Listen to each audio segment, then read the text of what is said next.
ॐ पठामि संस्कृतं नित्यं वदामि संस्कृतं सदा ध्यायामि संस्कृतं सम्यक् वन्दे संस्कृतमातरम्। धडा 9. सूक्ती सुधा. सूक्ती म्हणजे चांगले शब्द. सुधा म्हणजे अमृत. चांगले शब्दच हे जणू काही अमृत आहेत. कंठस्थीकरणार्थम म्हणजे पाठ करण्यासाठी असणारे हे श्लोक आहेत. इंट्रोडक्शन पाहूया. संस्कृत भाषा सुभाषितैः समलंकृता खलु. संस्कृत भाषा ही सुभाषितांनी अलंकृत झालेली आहे. म्हणजे अजून सौंदर्य त्याला प्राप्त झालेलं आहे. खलु खरोखर. सुभाषितेभ्यः उद्धृताः म्हणजे सुभाषितांमधून किंवा पासून उद्धृताः नैकविधाः संस्कृतसूक्तयः न केवलं संस्कृते. संस्कृतामधून उद्धृत बाहेर पडलेले नैकविधाः अनेक प्रकारच्या संस्कृत सूक्तयः संस्कृत सूक्ती न केवलम संस्कृते फक्त संस्कृतमध्येच नाहीत. अपितु तर अन्य भाषासु अपि मार्मिकतया अन्य भाषासु अपि इतर भाषांमध्ये सुद्धा मार्मिकतया म्हणजे मर्म सांगणारे अतिशय चांगल्या प्रकारे खोल विषय सांगणारे उत्स्फूर्ततया अतिशय आनंदाने स्फूर्तीने उपयुक्ताः दृश्यन्ते म्हणजे अतिशय महत्वाच्या पाहिल्या जातात. म्हणजे संस्कृतामध्ये आलेले जे सूक्ती आहेत हे फक्त संस्कृत भाषेतच नाही तर अनेक भाषांमध्ये अतिशय चांगल्या प्रकारे आणि अतिशय आनंदाने उपयुक्ताः दृश्यन्ते उपयोगी वाटतात. प्रायः म्हणजे जनरली जनाः लोक संपूर्णं सुभाषितं न स्मरन्ति. खरं तर जनाः लोक संपूर्णं सुभाषितं पूर्ण सुभाषित न स्मरन्ति लक्षात ठेवत नाहीत. परंतु सूक्तयः तेषां जिव्हाग्रे तिष्ठन्ति. पण ह्याच्या सूक्ती आहेत तेषां त्यांच्या जिव्हाग्रे म्हणजे जिभेवरती तिष्ठन्ति राहतात. संपूर्ण सुभाषित नसेल पाठ पण तुकडे लोकांच्या लक्षामध्ये राहतात. भाषा वैभवम वर्धयन्त्यः म्हणजे भाषेचं वैभव भाषेची श्रीमंती वर्धयन्त्यः वाढवत एतादृशः सूक्तयः अशा प्रकारचे चांगले शब्द चांगले श्लोक छात्रैही विद्यार्थ्यांकडून सम्यक चांगल्या प्रकारे पठितव्याः स्मर्तव्याः च चांगल्या प्रकारे अभ्यासाव्या आणि लक्षात ठेवाव्या. चांगल्या प्रकारे अभ्यासाव्या म्हणजे त्यांचं ग्रामर आपल्याला माहिती असावं, संधी त्यातली माहिती असावी म्हणून सम्यक शब्द आलेला आहे. सम्यक स्मर्तव्याः चांगलं लक्षात ठेवायचंय. एक शब्द वाचल्यानंतर पुढचा आठवत नाही, अर्धा तुकडा पाठ झाल्यानंतर पुढचा आठवत नाही असं नाही. सम्यक स्मर्तव्या एका श्वासात पूर्ण श्लोक म्हणता यायला पाहिजे किंवा न थांबता म्हणता यायला पाहिजे. आता श्लोकाचा एक पॅटर्न असतो. कसं असतं? श्लोक आणि श्लोकांमध्ये असतात संधी. मग त्याला आपण बोलतो विग्रह. मग आधी श्लोक असतो नंतर त्याच्यामध्ये विग्रह म्हणजे स्प्लिटिंग ऑफ वर्ड्स होतं जेणेकरून आपल्याला विभक्त्या क्लिअर होतात. मग पहिला असतो श्लोक, नंतर असतं विग्रह आणि त्यानंतर होतो अन्वय. बघा, श्लोक फर्स्ट स्टेप, विग्रह सेकंड स्टेप, देन अन्वय आणि देन अर्थ. असा हा अशा या स्टेप्स आहेत. मग या ठिकाणी तुम्हाला श्लोक त्यांनी या ठिकाणी दिलेला आहे. हा एवढा आहे श्लोक आणि त्याचा अन्वय या ठिकाणी खाली दिलेला आहे. अन्वय म्हणजे काय? एखाद्या वाक्याला प्रॉपर सब्जेक्ट, ऑब्जेक्ट, वर्ब, कर्ता, कर्म, क्रियापद याच्यामध्ये अरेंज करणं. त्याच्यातून अर्थ निष्पत्ती होईल म्हणजे अर्थ आपल्याला कळेल अशा प्रकारे त्यांना अरेंज करणं त्यांना म्हणतात अन्वय.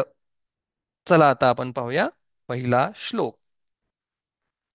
न चौर्यहार्यं न च राजहार्यं न भ्रातृभाज्यं न च भारकारी व्यये कृते वर्धत एव नित्यं विद्याधनं सर्वधनं प्रधानम. आता पाठ करायसाठी असं पाठ होत नाही, मग आपण त्याला थोडीशी ट्यून लावतो. न चोरहार्यं न च राजहार्यं न भ्रातृभाज्यं न च भारकारी व्यये कृते वर्धत एव नित्यं विद्याधनं सर्वधन प्रधानम. अशा प्रकारे पाठ केल्यानंतर आपल्याला लक्षात राहतं चांगल्या प्रकारे, म्हणून त्याला चाली आहेत, ट्यून्स आहेत. आता आपण डायरेक्ट अन्वयाकडे जाणार आहोत. विद्याधनम म्हणजे ज्ञान हेच धन, विद्या हेच धन.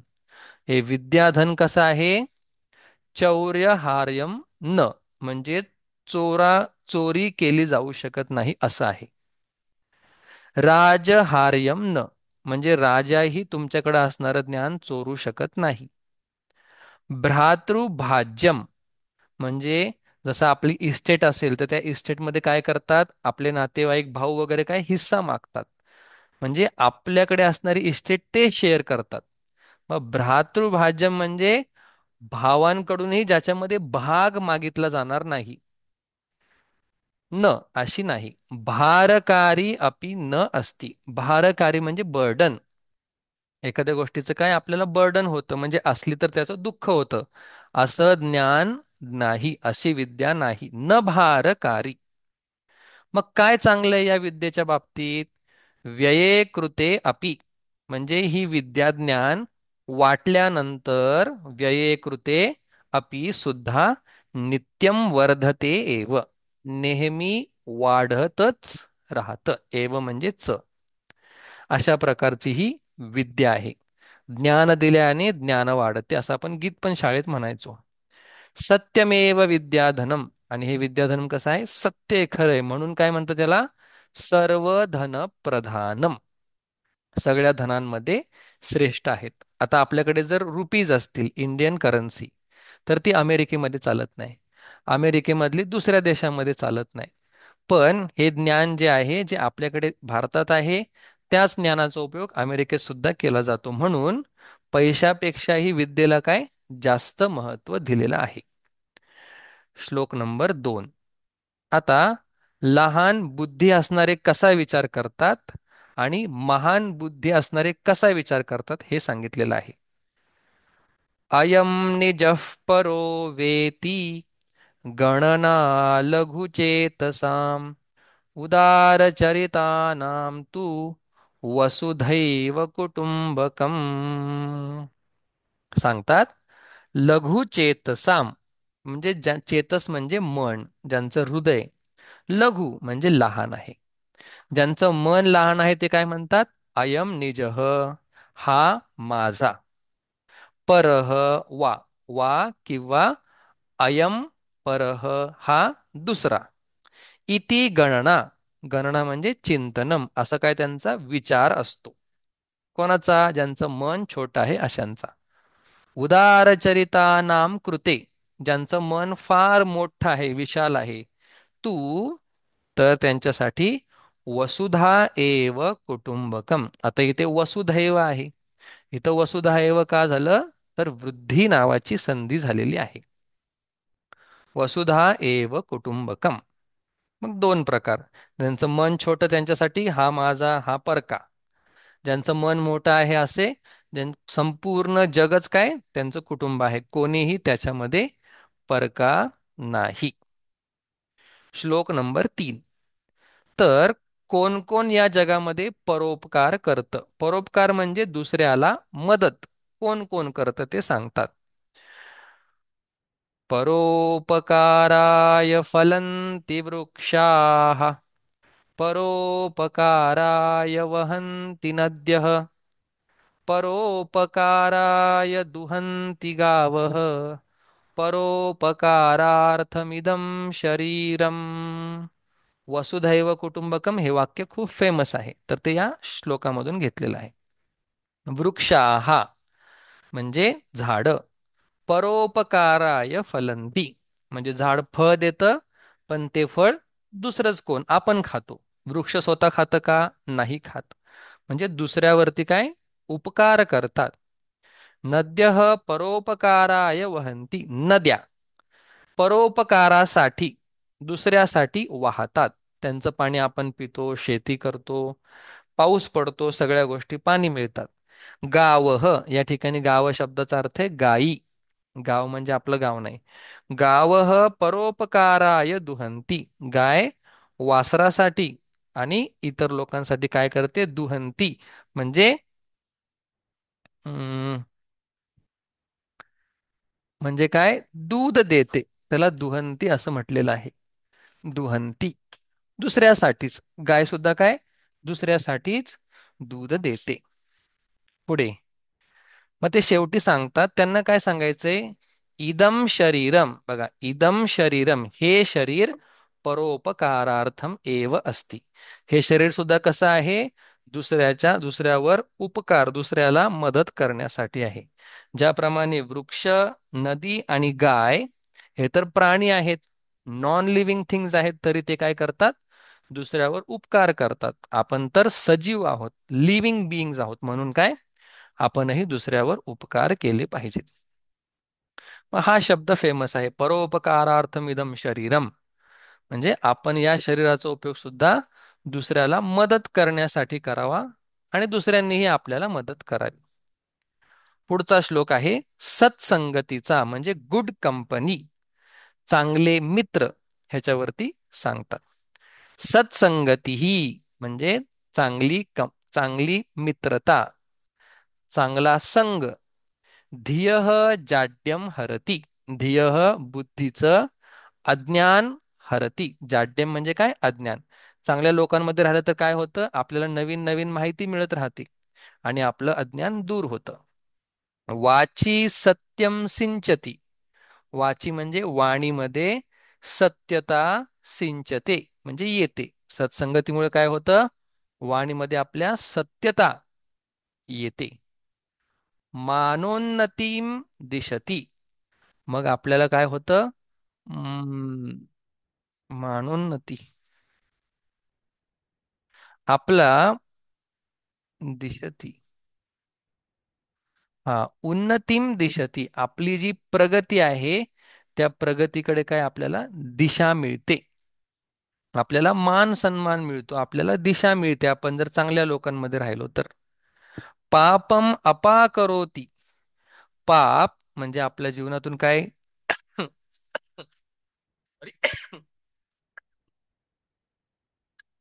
सॉरी, पापम म्हणजे आपल्या जीवनामध्ये काय चुकीच्या गोष्टी घडल्या असतील, तर ते पाप सुद्धा काय संतांच्या संगतीमध्ये, चांगल्या लोकांच्या संगतीमध्ये काय दूर होतं. चित्तम प्रसादयती, कधी कधी आपल्याला डिप्रेशन येतं, कधी कधी आपल्याला खूप वाईट वाटतं, मग मनाला प्रसादयती म्हणजे प्रसन्नता ते देतात. कोण? संत संगती, चांगल्या लोकांची संगत, हुशार मुलांची संगत आपण असं म्हणूया. दिक्षु कीर्तिम तनोती, दिक्षु म्हणजे दिशांमध्ये, कीर्तिम आपलं यश, नेम आणि फेम, तनोती होतं. कशामुळे? चांगल्या संगतीत राहिल्यामुळे. कथय सांग, पुंसाम किम न करोती, सा सत्संगती ती चांगल्या लोकांची संगत, पुंसाम माणसाचं, किम हितम न करोती काय चांगलं करत नाही? सगळंच चांगलं करते. अज्ञान जातं, वाणी चांगली होते, आपल्या जीवनात प्रगती होते, दिशा मिळते, पाप निघून जातं, मन प्रसन्न होतं आणि सगळीकडे काय कीर्ती तनोती म्हणजे वाढते. म्हणून काय चांगल्या लोकांची संगत केली पाहिजे. पुढे अतिशय महत्वाचा श्लोक आहे. यत्र, हा वाचला का आपण हा वरचा? नाही. जाड्यम धियो हरती, कुठल्या वेगळ्याच छंदामध्ये हा.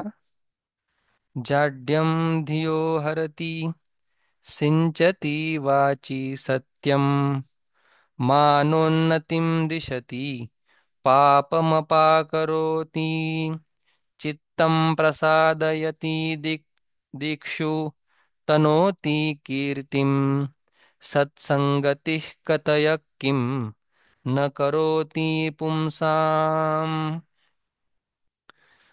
आपण तो श्लोक पाहिलेला आहे. पुढे पाचवा. यत्र नार्यस्तु पूज्यन्ते रमन्ते तत्र देवताः यत्र एतास्तु न पूज्यन्ते सर्वास्तत्राफलाः क्रियाः. बघा आपले जुने लोक स्त्रीला किती महत्व द्यायचे या श्लोकातून सांगितलेलं आहे. यत्र म्हणजे जेथे, नार्यः पूज्यन्ते ज्या ठिकाणी स्त्रीचा सन्मान होतो, स्त्रीची पूजा होते, स्त्रीला मान मिळतो, तत्र त्या ठिकाणी देवता रमन्ते त्या ठिकाणी देव राहतात, त्या ठिकाणी देव आनंद घेतात.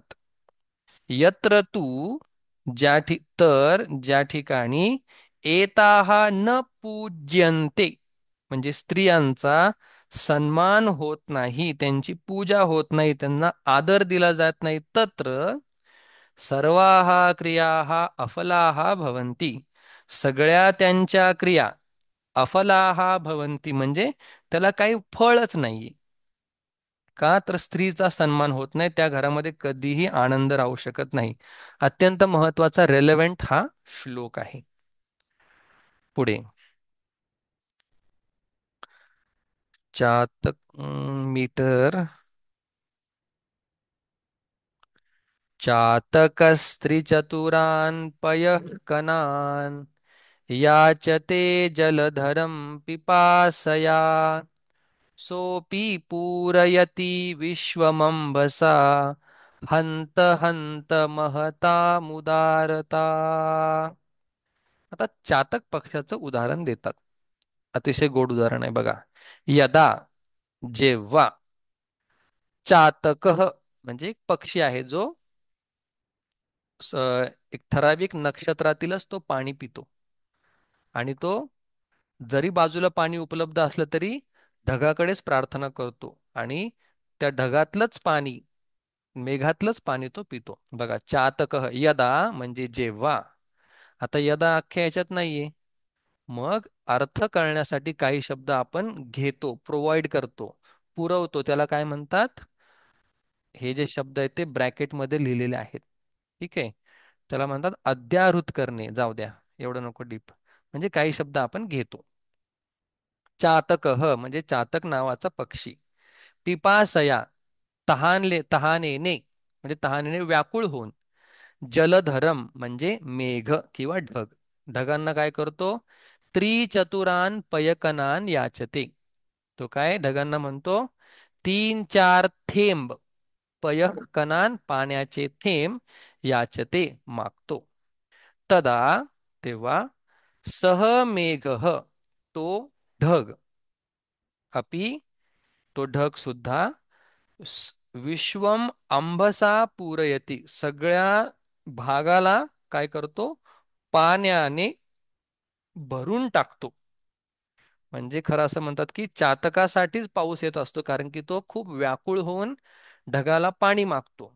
आणि मग मेघ काय करतात?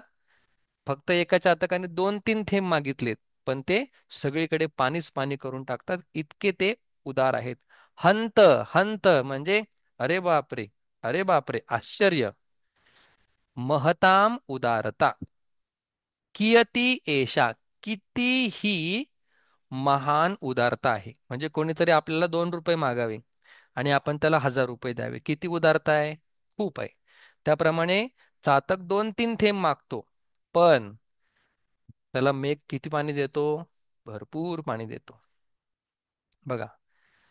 ते शतं हि वयं पंच स्वकीये विग्रहे सती परैस्तु विग्रहे प्राप्ते वयम पंचाधिकम शतम. अतिशय महत्वाचा श्लोक आहे. खूप इम्पॉर्टंट आहे. युधिष्ठिर वदती म्हणजे पाच पांडवांपैकी युधिष्ठिर हे सगळ्यात मोठे होते. ते आपल्या भावांना समजून सांगतात काय? स्वकीये विग्रहे सती. स्वकीय म्हणजे आपल्या आपल्या भावांमध्ये. विग्रहे सती जेव्हा वेगवेगळेपणा असेल तेव्हा ते शतम, ते 100 म्हणजे कौरव 100. वयम आपण पंचस्म आणि आपण पाच आहोत. म्हणजे जेव्हा आपल्या घरामध्ये काही मॅटर असेल, घरामध्ये काही विभाग असेल तर ते 100 आपण पाच असे आपण 105 आहोत. पण परैही विग्रहे प्राप्ते, जेव्हा आपण दुसऱ्या कोणाशी आपल्या घरातलं सोडून दुसऱ्या कोणाशी काही गोष्टी किंवा वादविवाद असतील त्यावेळी परैही विग्रहे प्राप्ते, जेव्हा दुसऱ्यासोबत काही करायची गोष्ट येते तेव्हा वयम पंचाधिकम शतम स्म, तेव्हा आपण पाच नाही तर तेव्हा वयम पंचाधिकम शतम आपण 105 आहोत. म्हणजे जेव्हा आपल्या घरामध्ये काहीतरी होईल, चांगली गोष्ट वाईट गोष्ट, तर त्यावेळी आपण वेगवेगळे आहेत. पण ज्यावेळी कुठला बाहेरचा व्यक्ती आपल्या घरावरती काही आक्रमण करेल किंवा काही वादविवाद आणेल किंवा काही संकट आणेल तेव्हा आपण जरी घरामध्ये भांडणं असतील तरी पण आपण सुद्धा आपण काय एकत्र आहोत. आपण एकत्र होऊन दुसऱ्याशी लढणार आहोत. किती छान श्लोक आहे हा. परैही विग्रहे प्राप्ते, दुसऱ्याकडून जेव्हा वेगवेगळे करण्याचा प्रयत्न होईल त्यावेळी पंचाधिकम शतम स्म, स्म म्हणजे आपण आहे.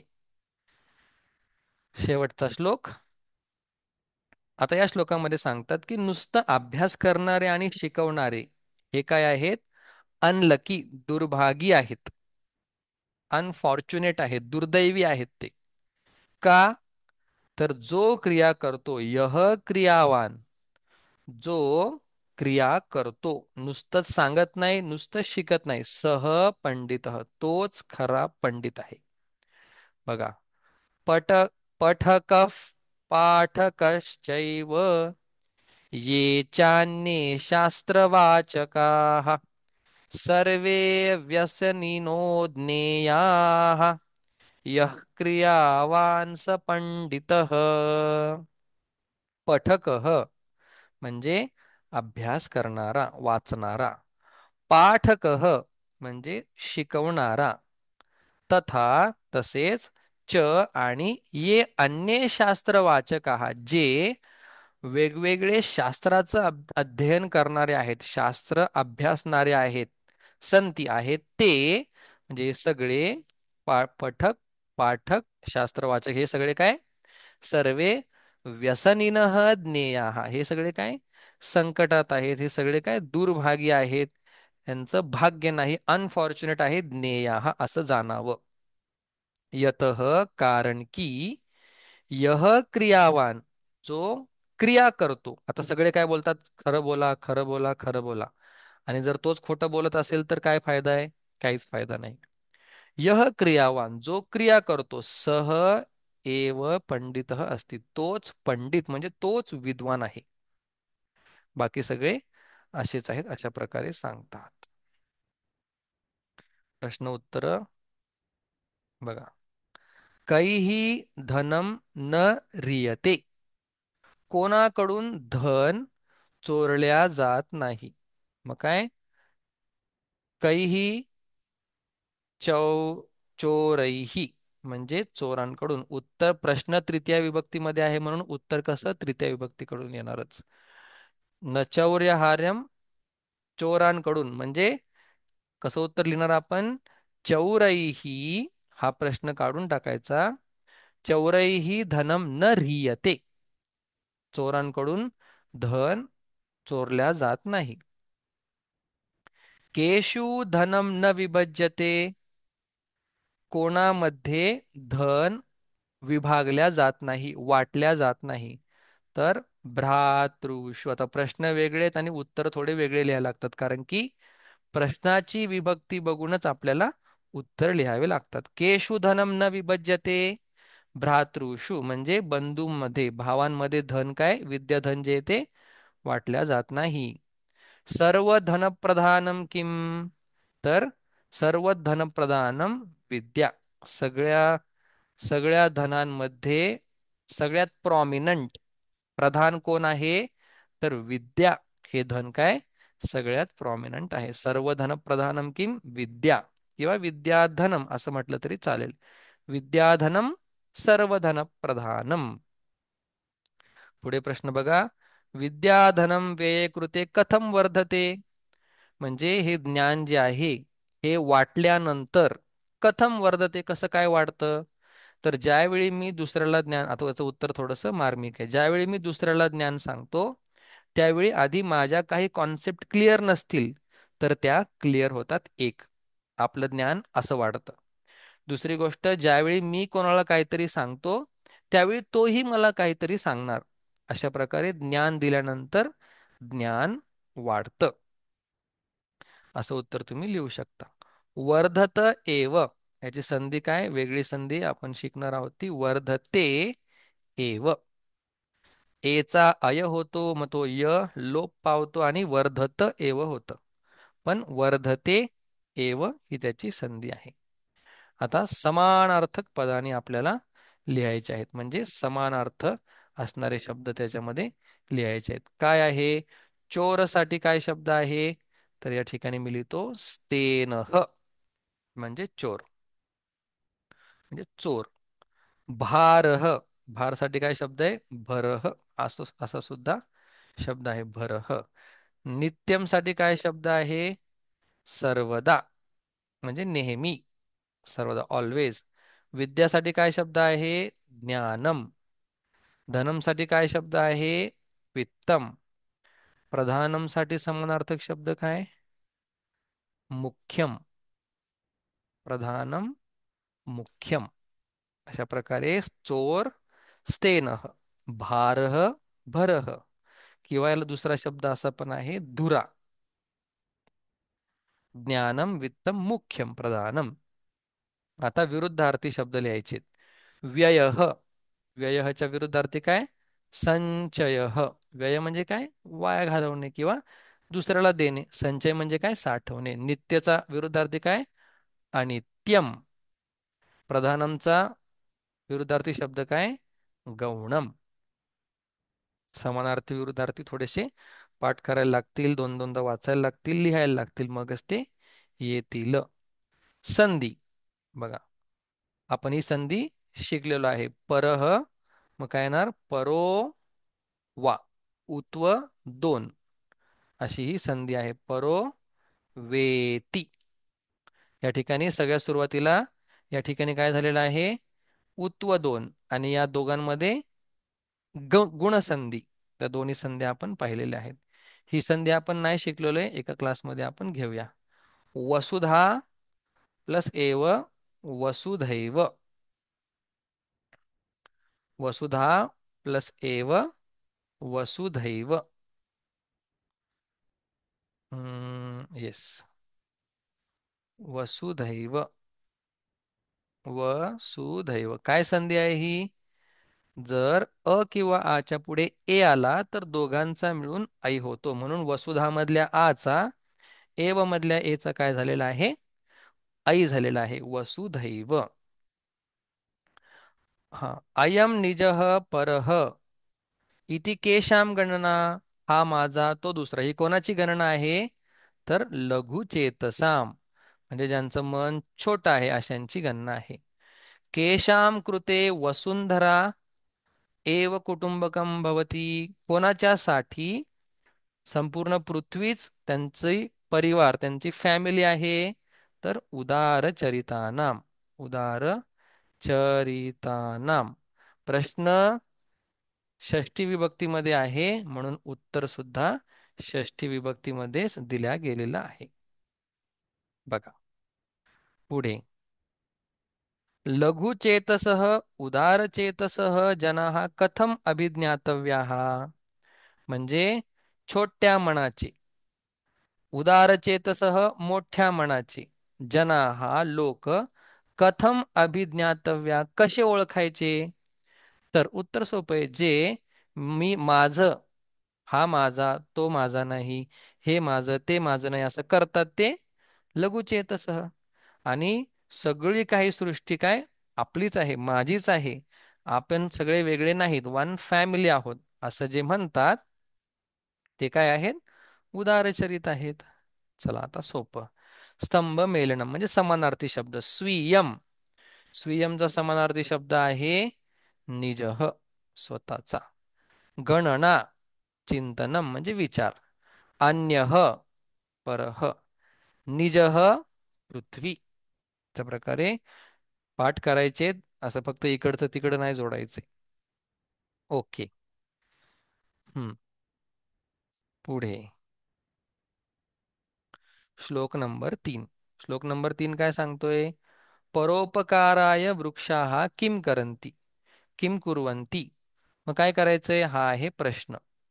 याला काढायचं बाजूला. मग काय लिहायचं? हे बाजूला काढून आहे असं वाक्य लिहायचं. परोपकाराय वृक्षाः किम कुर्वन्ति, तर फलंती. फलंती म्हणजे फळ धारण करतात, फळ देतात. फलंती म्हणजे वृक्ष काय करतात? फळ धारण करतात. नदी काय करतात परोपकारासाठी? नद्या वहंती, वाहतात. का परोपकाराय दुहंती? गावः. कोण परोपकारासाठी दूध देतात? गायी. शरीरम किमर्थम, शरीरम किमर्थम कशासाठी? तर परोपकाराय. हा खूप फेमस श्लोक आहे. बघा, ज्यावेळी किमर्थम क्वेश्चन असेल त्यावेळी उत्तर मात्र चतुर्थी विभक्तीमध्ये यायला पाहिजे. हे शरीर कशासाठी? तर परोपकार करण्यासाठी. बर. आता हे जे खाली दिलेले आहेत यांना काय करायचं? एकवचने परिवर्तय, म्हणजे एकवचनामध्ये करायचे. ज्यावेळी आपण एकवचनातून बहुवचनात करतो किंवा बहुवचनातून एकवचनात करतो त्यावेळी आपल्याला कर्ता म्हणजे आता वृक्ष सब्जेक्ट आहे, मग त्याचे काय होणार? एकवचनात. बघा, रामः रामो रामाः. रामाहाचं काय होईल? रामः होईल. मग वृक्षाहाचं काय होईल? वृक्षः. पठती पठतः पठन्ति. पठंतीचं होतं पठती. मग फलंतीचं काय होईल? फलती.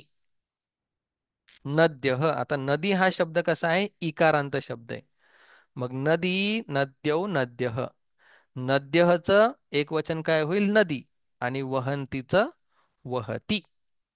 आता हे जर आपल्याला टेबल लक्षात असेल, पठती पठत पठंती, तर आपल्याला सहज येऊन जाणार आहे. पुढे मूविंग फर्दर. समानार्थक शब्द हा वृक्षा. हा वृक्षासाठी काय समानार्थक शब्द आहे? तर आपण त्याला म्हणू शकतो तरुहू.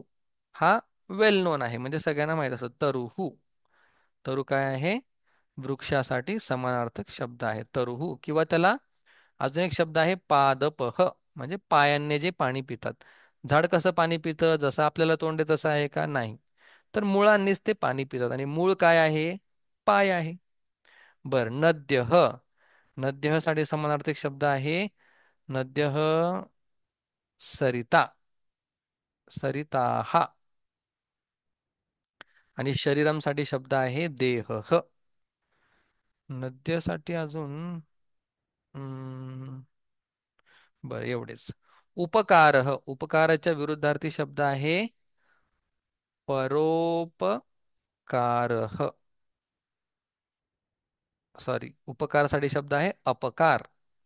उपकार म्हणजे काय? एखाद्याने आपल्याला काहीतरी दिलं तर आपण ते लक्षात ठेवतो, आणि जेव्हा त्याला गरज असेल तेव्हा आपण त्याला मदत करतो. समजा एखाद्याने आपल्याला प्रश्नपत्रिका दिली, पोर्शन दिला, त्याने काय केलं? आपल्याला मदत केली.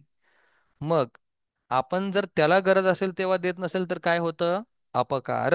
म्हणजे त्याने केलेला उपकार आपण विसरतो आणि अपकार करतो. परह, स्वकीयम, स्वकीयः. परः स्वकीयः.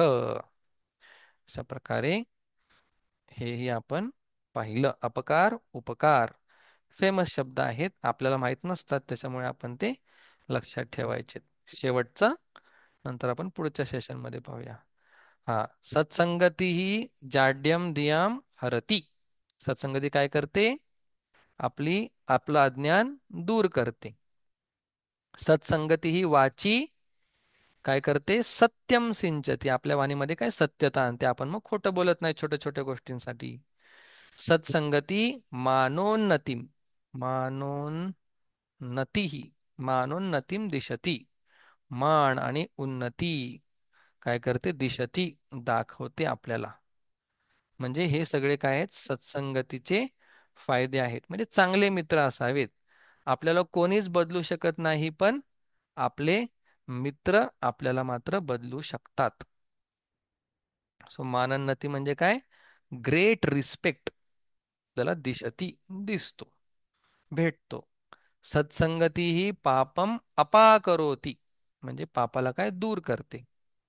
सत्संगती ही चित्तम प्रसादयती. आता तुम्हाला एक्झाम मध्ये काय असे अन्वय दिला नसणार आहे, त्याच्यामुळे तुम्हाला हे थोडंसं शोधावं लागणार आहे की सत्संगती चित्तम ते काय जवळ असतात.